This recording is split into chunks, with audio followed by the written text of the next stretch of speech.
They're supposed to destroy identifiers, names. So they add things up, and then they... Right. How many handguns are here? How many rifles are there? Congress decided that was a legitimate thing for the government to do.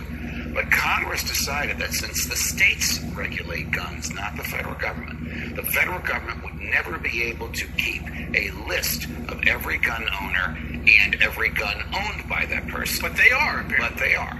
Congress decided that we might someday have an anti-gun president. When the Republicans came up with this about 15 or 20 years ago, the Democrats laughed at them. Look where we are now. So now we have a president who doesn't believe in the right to keep and bear arms. He might be succeeded by another president who doesn't believe in the right to keep and bear arms, who has a small army, the ATF, who knows where every gun is and who owns the guns and could harass or confiscate. And Congress legislated to stop that.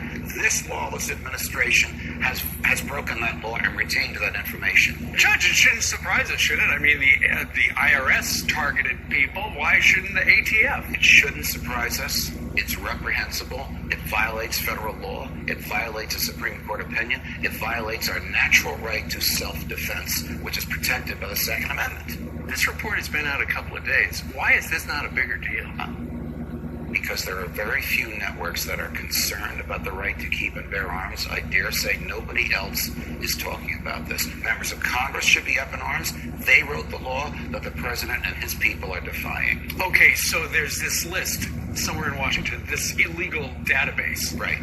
You know, hasn't the Bureau of Alcohol, Tobacco, and Firearms been served now? We know you got it. You got to get rid of it? I would hope so. But I think it would take probably someone like Congressman Jason Chaffetz, who runs a large committee that is on top of government oversight committee, to call these BATF people in front of them and say, what the heck are you doing with this list? Give it to us and we'll destroy it for you. Sure. What's your worry about the list?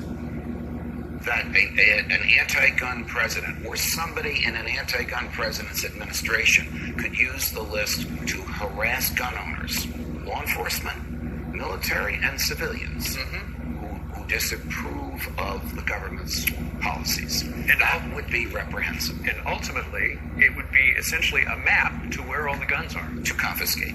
All right. Judge, thank you very much. Welcome, Steve. Scary story.